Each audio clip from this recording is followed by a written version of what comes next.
Okay, good morning. This is Kafunda Banks coming to you from Conscious Teachers. And again, speaking with the delightful Phyllis Douglas. Good morning. Good morning.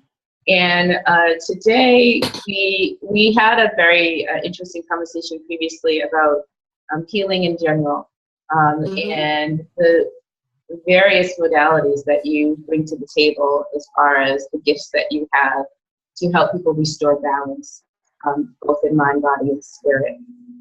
And so I wanted to ask you today specifically about the communities of color, people of color, and being a woman of color engaged in this alternative healing. And, you know, some of the alternative modalities that we see, some of them derive from indigenous traditions. You know, it's kind of getting back to basics, getting back to our roots. And so as a woman of color engaged in these traditions, do you feel like you have anything specific to add, you know, energetically or personally or experience-wise to these traditions as you serve other people? Or are you of another frame of thinking? That's a big and broad question. It is. I know. I'm trying to narrow it down myself. You know, when I'm looking at the factions of all societies, yeah, it's yes and it's no. Okay. It kind of depends on who it is that you're working with. So, you know, I was born in 1961. And so on the cusp of civil rights and things that have happened, you know, earlier. So it was kind of interesting that I really, where I grew up in Duluth, Minnesota, I was not really affected very strongly by any of that. So you grew up in Minnesota, you said, right? I did, yes. Okay. I did. Not a lot of Black folks out there, right? No. In fact, I was probably the only Black child in my school up until about 6th grade, I think. Yeah. Okay. and so, you know, there was nominal things that happened. It wasn't something that I say, oh my God, my childhood, you know, now. Yeah. But I had a wonderful childhood. But the thing that happened is I'm part Native American, Cherokee, and I'm part German. And so my father had always raised my sister and I to identify with wherever our roots lie. So he was very much into assisting Native Americans. And so I grew up knowing about my Cherokee heritage and doing powwows and so forth. So I would have to, and I would have to say I identify very strongly with my Native American indigenous roots. And, you know, my mother was, I mean, there's a little bit of African in there, but it's also West Indian, and from my mother's side.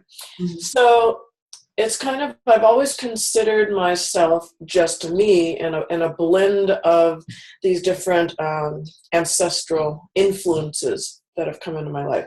And they didn't really come in a lot until later when I started to study shamanism and different traditions.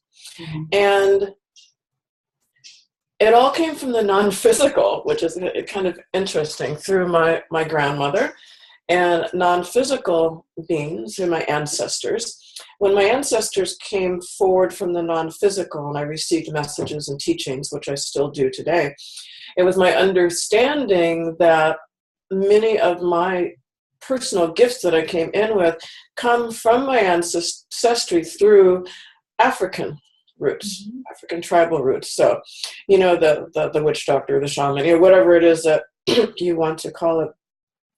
And, you know, I also have lineage through my mother's side who were into more Haitian arts, I guess you would call it, like voodoo. And that the family kind of stayed away from those people. But I still know that I have influences from that. Yeah. And so the key here is really looking back, and we bring forward, genetically speaking, also through our DNA. We bring forward the influences of our ancestors. I'll just call it that. And so when I was coming to points of having to release things that were, the influences from my ancestry, my lineage, that were affecting my life in this time, it was really in tone with slavery was a big one. I've never obviously been a slave. I didn't experience it directly. However, I did experience it, that energy, through my lineage. So, and I find that with many of my clients who are of color, these influences, the influences from their lineage, from their ancestry, you carry it, and you carry that energy forward. And so for me, it's really about those energies and influences that I've carried forward that were affecting my life in this time, that I had to at a time acknowledge and let go with the realization that, it's 2017 now. Those things do not need to affect me, right? And so when I'm talking about ancestry or lineage, or it really has more to do with the energy that's been brought forward than the fact that, I'm part Native American, I'm part African American, or I'm part whatever it is. Yeah. Does that kind of make sense? Yes. I've never really been, in influences in my own life now is not culturally biased. It's really about, and we were kind of laughing about that earlier, but it's about all people. Yeah. And I really want to focus in on the fact that I am a part of all people, and all people are a part of all people, and we are all interconnected. Yeah. I'm not seeing myself as an individual, as being separate from anyone else. But that's not saying there's still cultural, societal things. There's still thought patterns. There's still the energies that people carry. Right.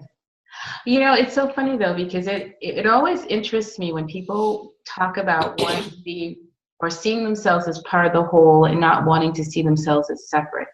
Because for me, just because you identify, or you come to the world in a certain, image, does not mean that, and I acknowledge that, doesn't mean that I'm separate. Do you know what I mean? Or I see myself as removed. I mean, to me, it's like making a cake. Like I've got my butter, I got my eggs, I got my milk. I put them all together, I get a cake. But I'm not going to say that the eggs aren't eggs and the milk isn't milk. It is. They are separate. Right. And I view that as, instead of separation, I view it as individuation. Yeah. And then being part of the whole. So if you think about each of us as a separate drop of water that makes up an ocean, it's that context. Each separate drop of water is individuated in a physical form. Yeah. So, I think, energetically speaking, we are all one people. We are interconnected. We all have the same bodies. We have 2 arms, 2 legs, 2 eyes. Right. The only thing that really separates us is melanin. Melanin. Melanin and our thought processes. Yeah.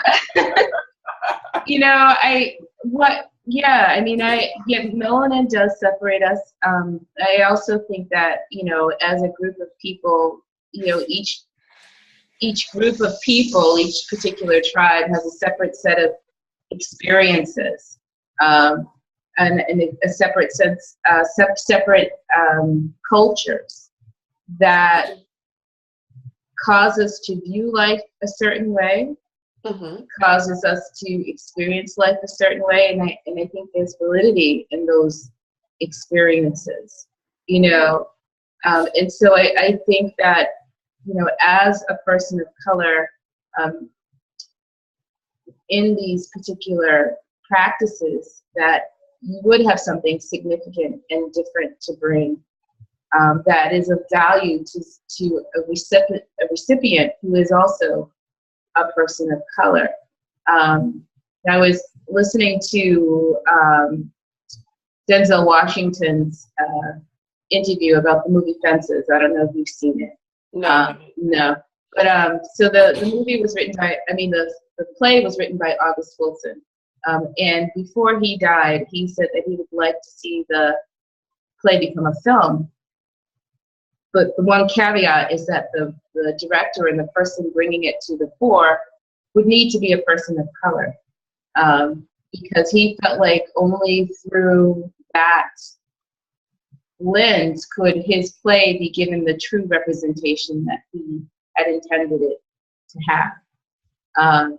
And like in a similar way, although it's not exactly the same, when you're putting yourself before someone and you need healing, be it emotional, spiritual, whatever, it's kind of a vulnerable place to do, to be. And you need a level of understanding and comfort, with the person who is working with you.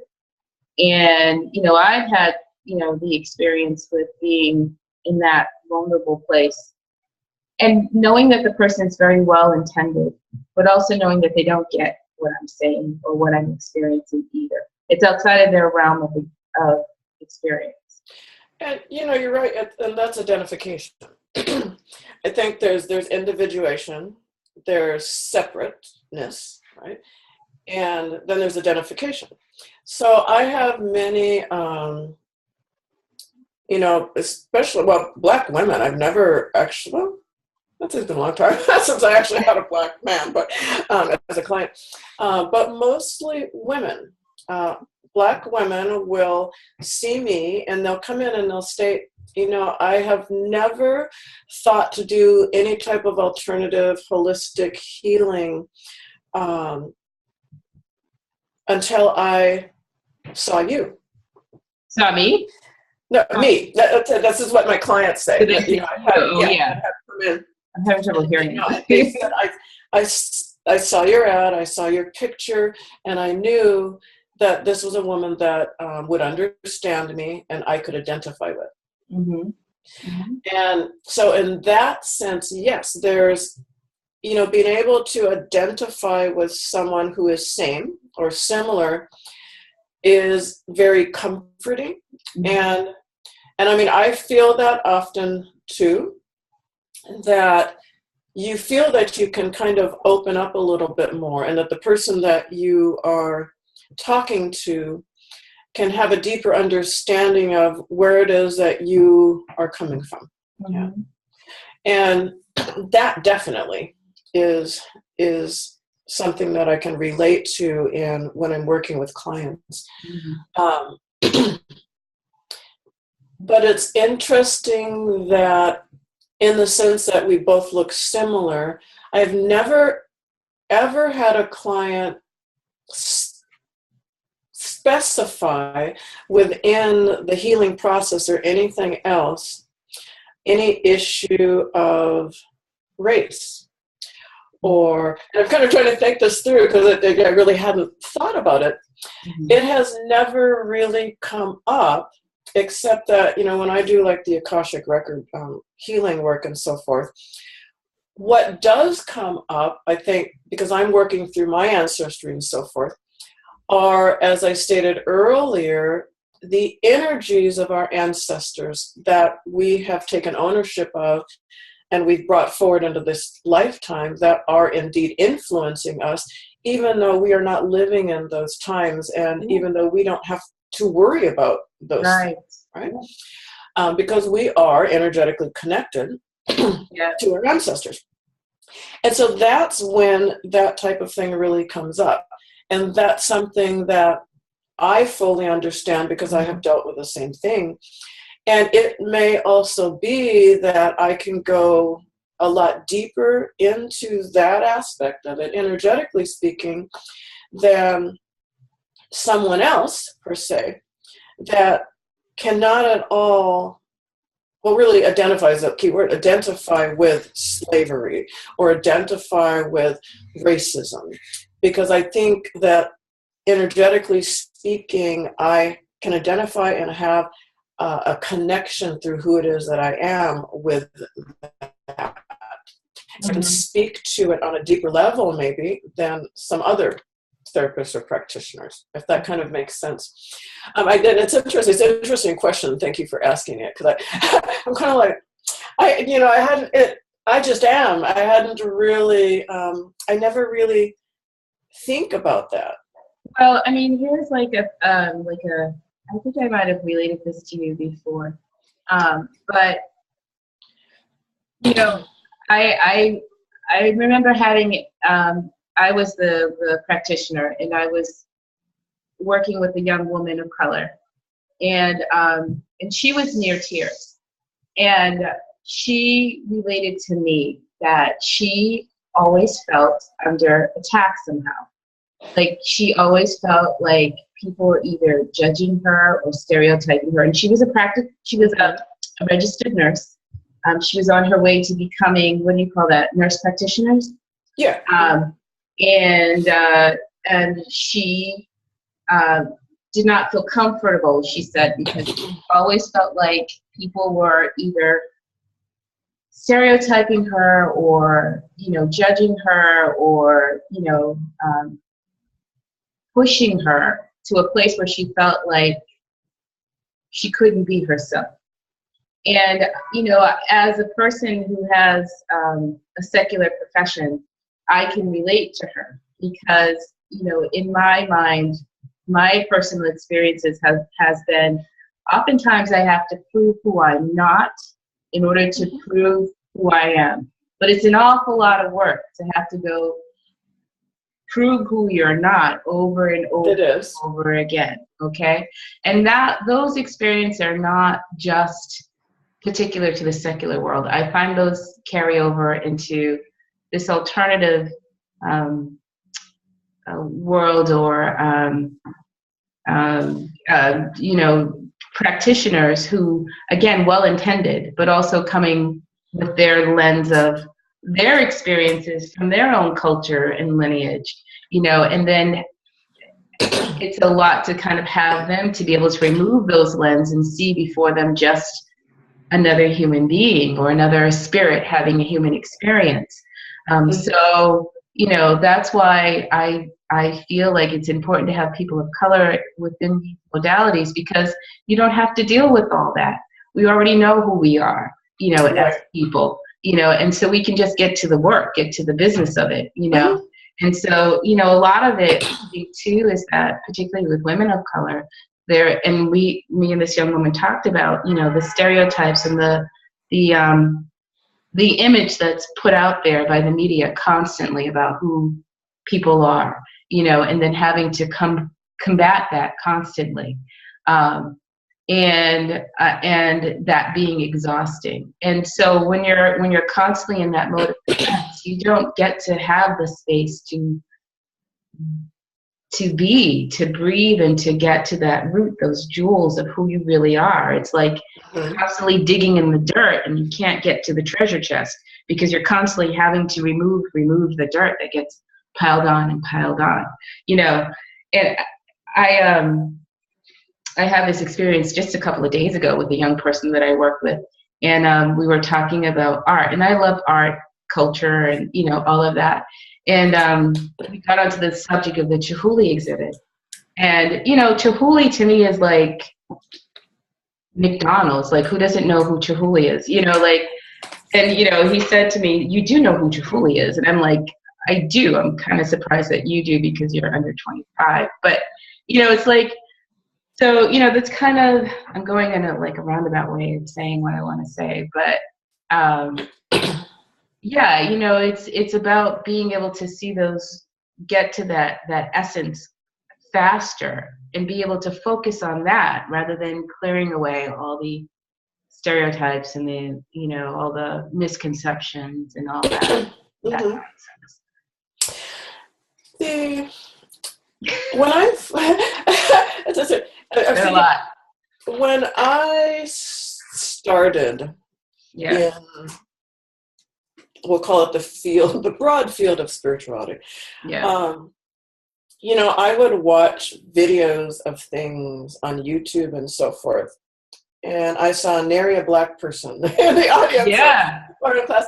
And it was interesting because it has really, up until the last several years now, but I mean, even in massage stuff, or even because I teach Pilates too, even in Pilates, I was like the only Black person. Mm-hmm. When I went to Reiki, I was the only Black person. Mm-hmm. When I took reconnective healing, the first couple of times, I was the only Black person. Mm-hmm. And then gradually that has changed. There was maybe 2 or 3.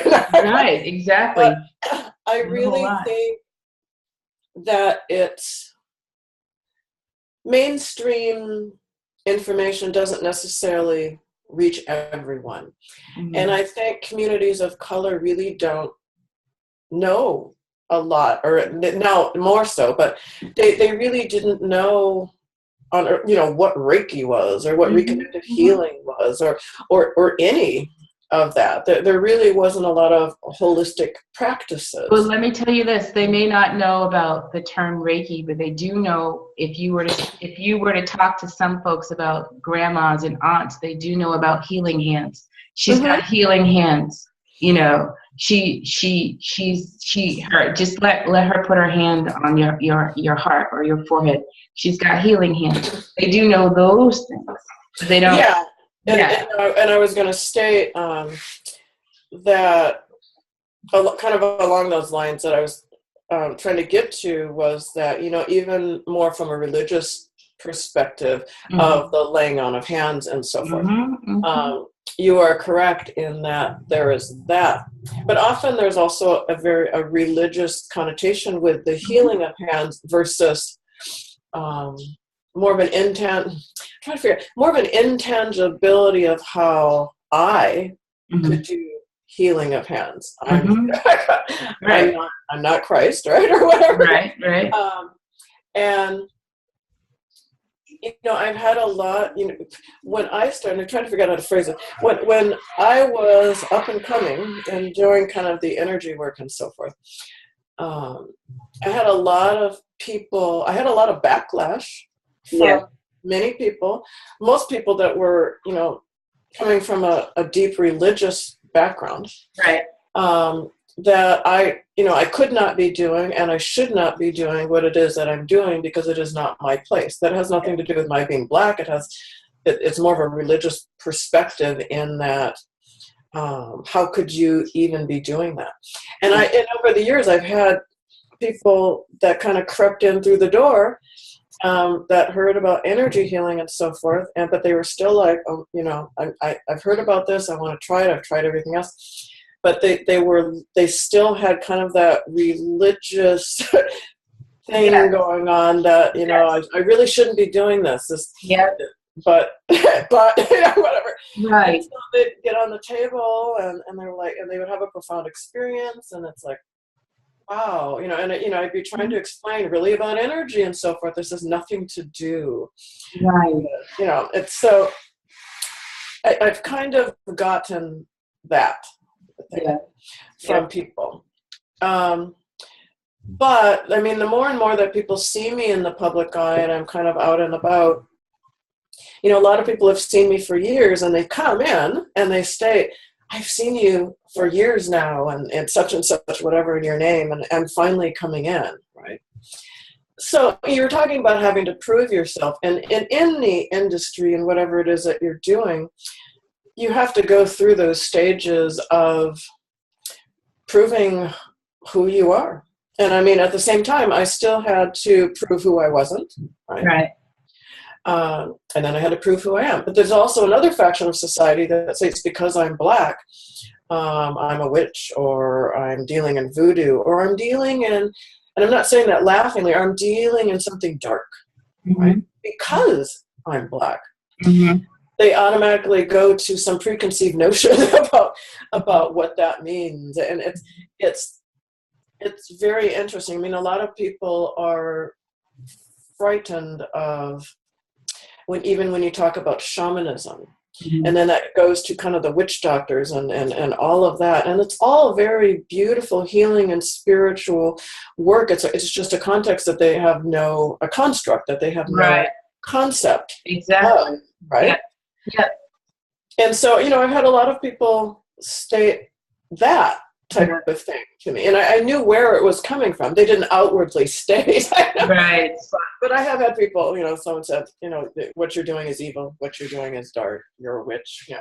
I've heard that. Did that primarily come from just people in general, or did that come from people of color that said that what you were doing was dark? Never from people of color.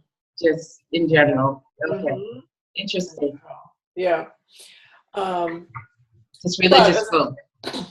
The religious folk, yes. Uh-huh. And I have, so primarily the people of color that have come to me, they're all women, but have come to me firstly because I'm a woman of color, yeah. And secondly because I'm a woman, right? Yes. And so they have like the two identifying markers of comfort. I just find that, again, like we said from the onset, that a lot of these modalities are derived from indigenous cultures.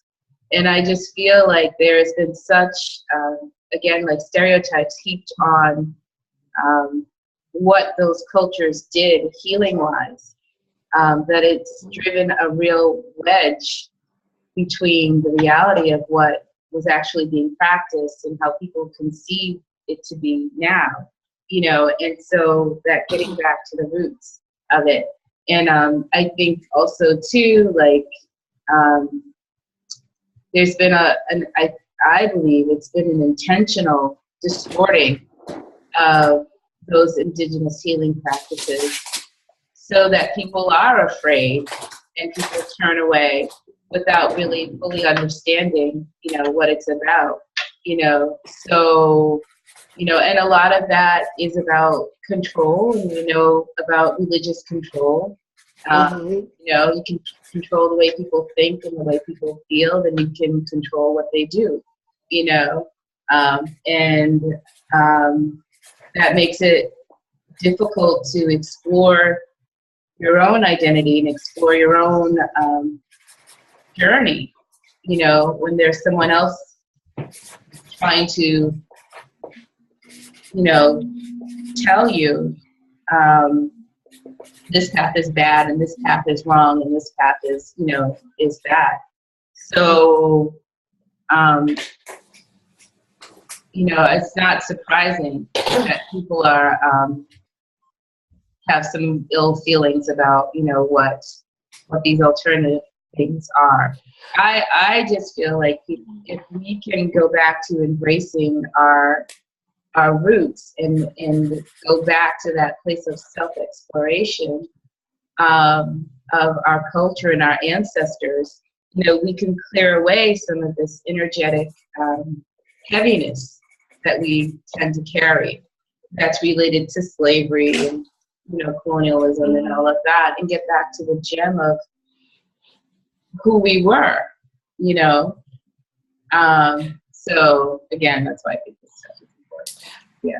What I was jotting down, I was like, this information was coming in. What my work is about is about getting people to change their minds. Yes. And, I asked the angel, because I work with angels, and I asked the angels, what's my purpose? And the answer was to get people to change their minds. Yes.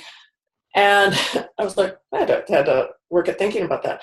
But really what I just heard about that, I was always told is I was taking these classes and things, and I would be taught techniques, and I would go back into the studio and, I'd be working with someone, and I would move well beyond the techniques because my own innate abilities and intuition would take over, right? And it expanded.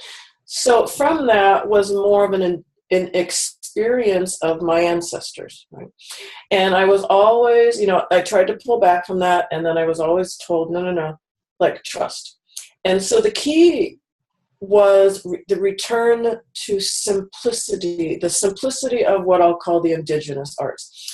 There's been healers back through the ages, and it was a much more interconnected and simple process, because it was really through who you are and your own innate abilities.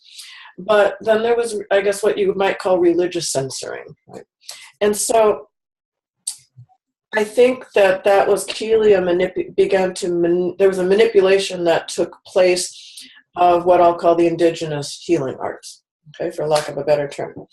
That created, like, you would go to a class and there's specific patterning and techniques that you're supposed to use and you're kind of locked into. And I think that was really, use the word squelching. People, a way of controlling people's innate abilities, their innate intuition, understanding the truth of who they are, right? So I think I might have told the story about Reiki, the first class I took. You've got the hand positions and the symbols. Yes. And, I was working. You were doing things you weren't supposed to do. Right. But, after I took all the classes, I was working with someone and I forgot, afterwards they had a wonderful session, they left, and then I was like, oh my God, I forgot to do the symbols. Did it work? And it sounds kind of silly, but it was like, well, of course it did. Right. So it's been really difficult for me to listen to my ancestors. Yeah. And that connection, that deep connection I have with them. And to trust the things that are coming through and my own abilities, because I don't do anything now that I did before. Right? It's safe to say it's just all me. It's who I am. And the classes and stuff I took opened up the door to the understanding of who I truly am. Right. And so the angels were always telling me, we want you to begin to teach people to go back to the simple ways, because the simple ways were the most powerful ways. Right? Exactly. Right. And the simple ways allowed you to, they allowed an evolutionary process to begin to take place within the individual that would then speak outwardly to the masses. Right? Yep. And it allows you to become who it is you're meant to be. It allows you to... Okay. All right. Yeah, so, it was really about when these things were showing up in my world, and I balked at it a little bit, and it was kind of like, just keep moving forward and doing what you're doing and trust. That's all I ever heard. Just trust, Phyllis. Trust, Phyllis. No. And so I just began to trust. And when I was influenced to do something specifically, I just went ahead and did it. Right. Right.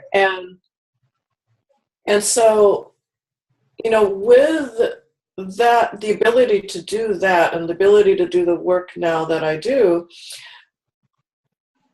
and bringing and just opening up to those healing abilities and whatever it is, that makes up who I am, it also made me feel a deeper connection to really all things, all that exist outside, externally, right? Because we're trying to come into balance here. And I think that, I'm going to say that, I think that people just get put in a little box, and it's very controlling when they take a class and they're taught, like, this is the way that you do A, this is the way that you do B, and you never differ from that, right? Or telling people that if you do this or that, it's not going to work. You have to do it in a specific way. I think that's manipulation, and I think it's very controlling. And so I was just always told to step outside the box, right? Everything it's kind of like I look at it as the tools and the resources that I need in order to open up to who it is that I truly am. Right. And that's really what I'm here to teach people. Don't believe everything. Right? Don't believe everything someone tells you or everything someone, I've always focused on those things that just truly resonated with me, because it was like the key. I even have a key right here that I keep. It's like, it's unlocking the door to who you truly are. Yeah. Well, I think what you said was extremely important, because I think that is the goal. The goal is to be able to have that sense of multidimensional being and feel connected on multiple levels with your ancestors, with each other, with our, human and our physical and non-physical community. But I'm very practical in the way that I approach life, and I think that there are certain levels to getting to that space, and that's one of the things that I really would like to advocate for people of color. Being able to transcend what has been put upon us, so that we can get to that simple, natural essence, that state.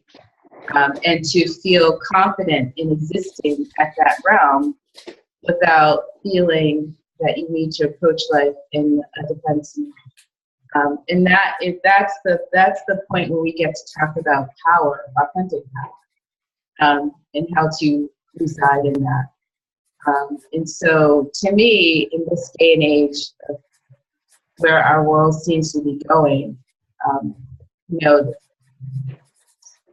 the war or the issue to me, is a spiritual one. When people are combating things, in their outer world, it starts internally first.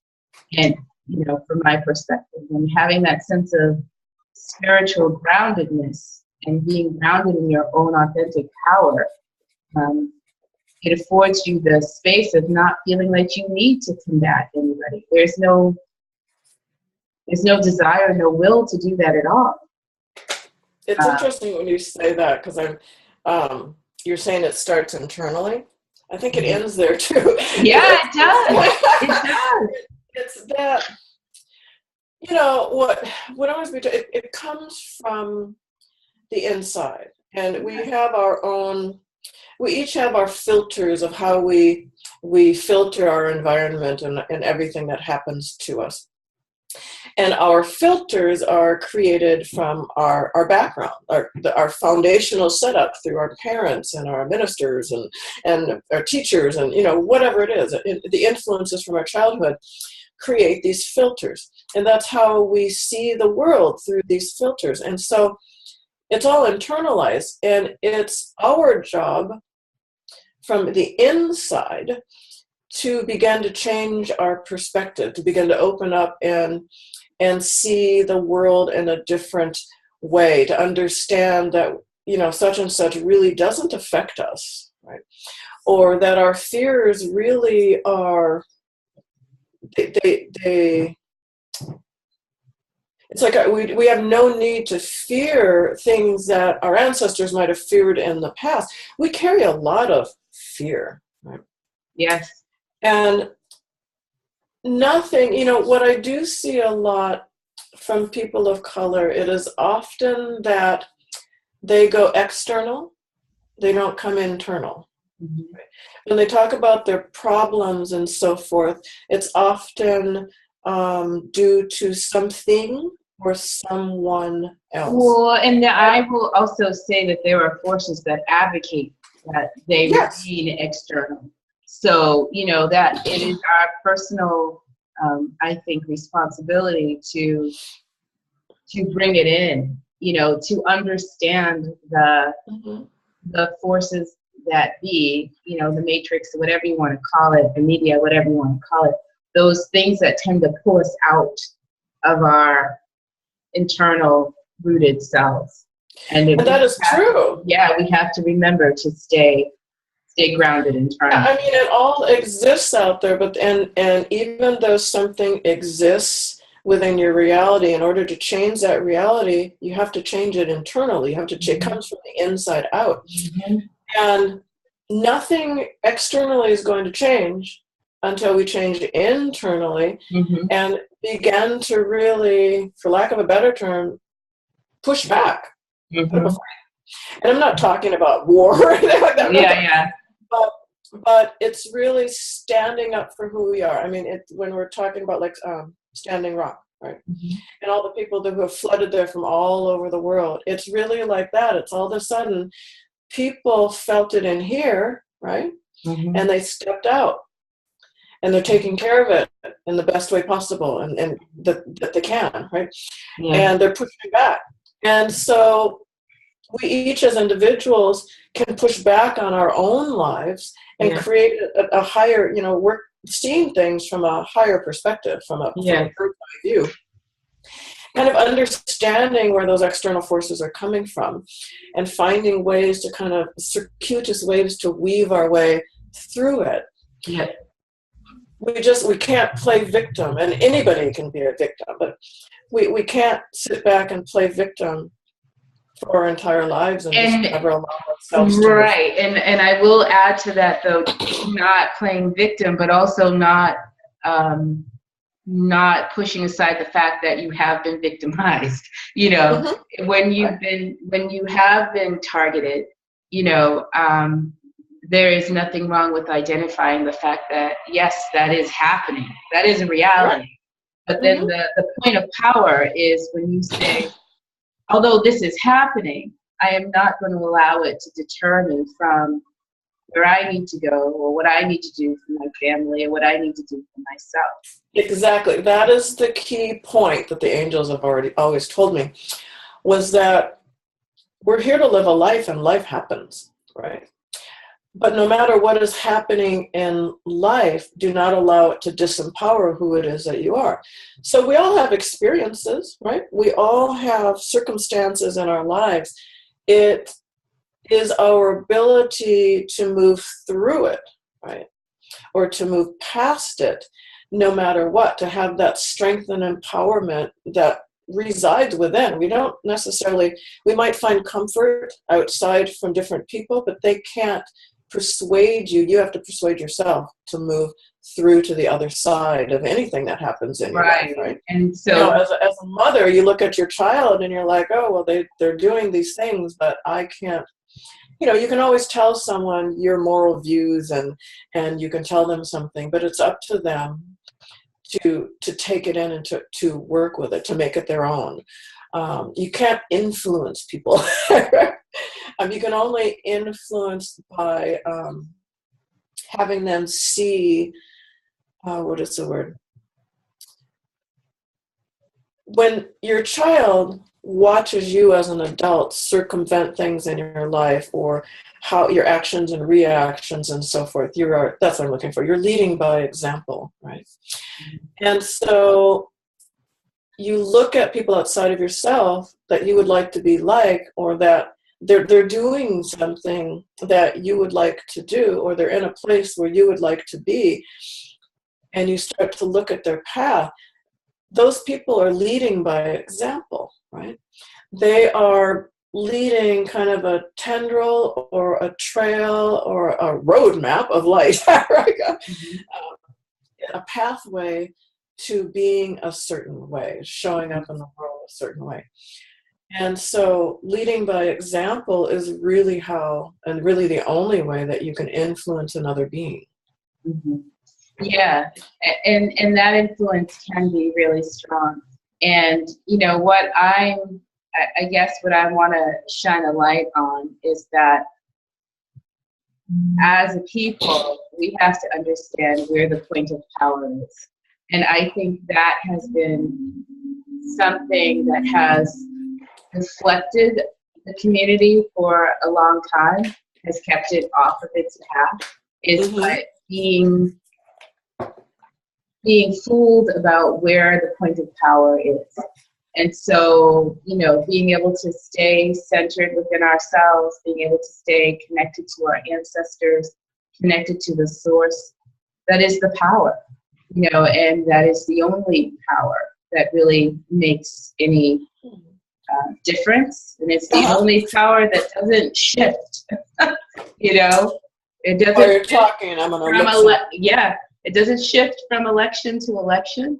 It doesn't shift from, who's in control of this station, this radio, or this entertainment field, or whatever. It's the one constant thing.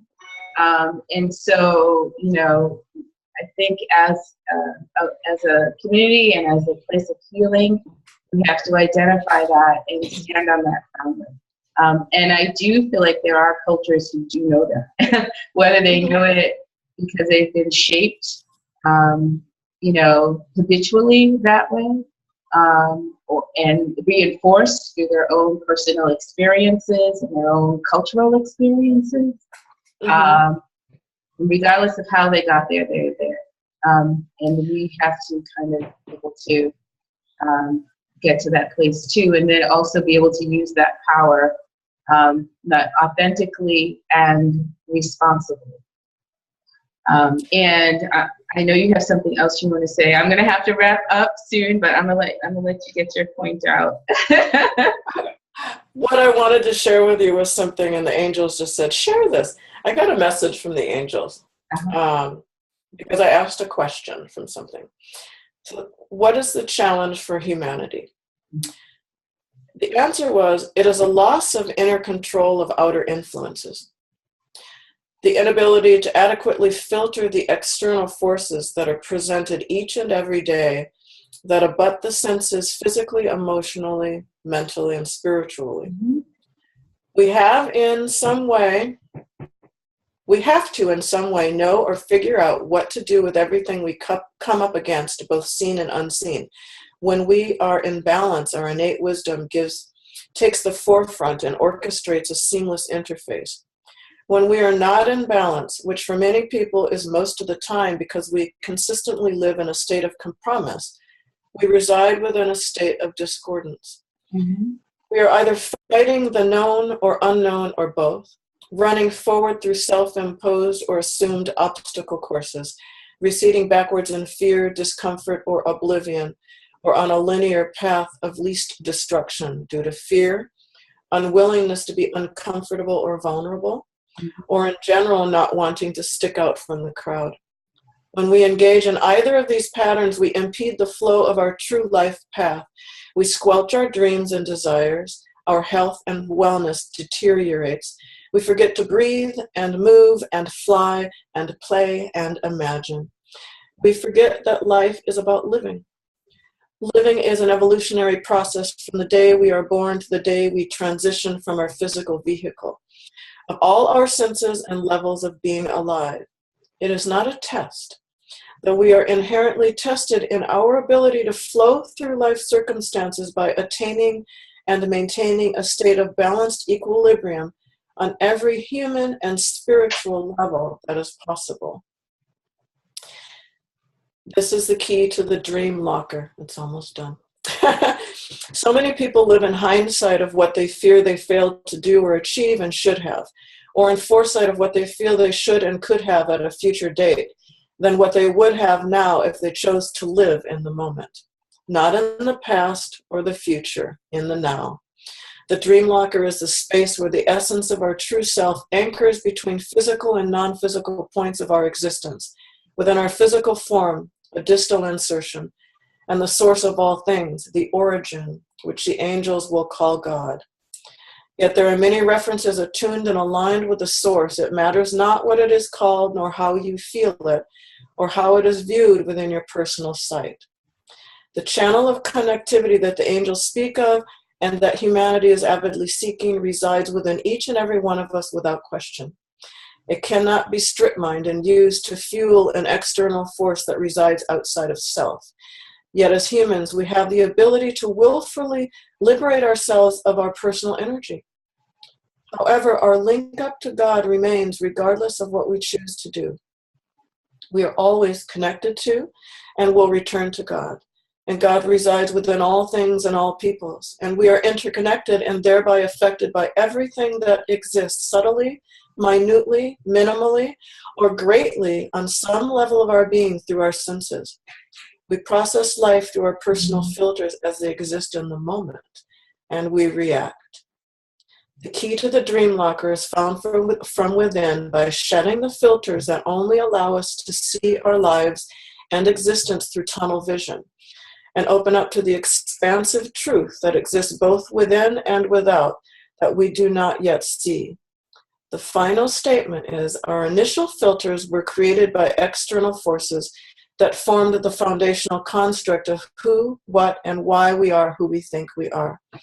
After which, it is of our own choosing to stay within these boundaries or venture outside our childhood construct and follow our own path in pursuit of a life well lived, attaining eternal love, gratitude, and happiness for self, being a reflection of the same for others, and seeing the deep beauty that exists within the world. Wow, that's deep. Yeah, so that just kind of summarizes the whole last hour. That's what they said. It's funny, we're kind of on the same pathway in the fact that that was received, which is very interesting because it's right in alignment. Yes. And with that, I am going to have to wrap up. It's always a pleasure talking to you, Phyllis. Thank you, my dear. Yeah, and I'm sure there's plenty more, hopefully, to come. So we'll talk again Beautiful. soon. Have a beautiful day. Thank you. Thank you. You too. Thank you. Goodbye.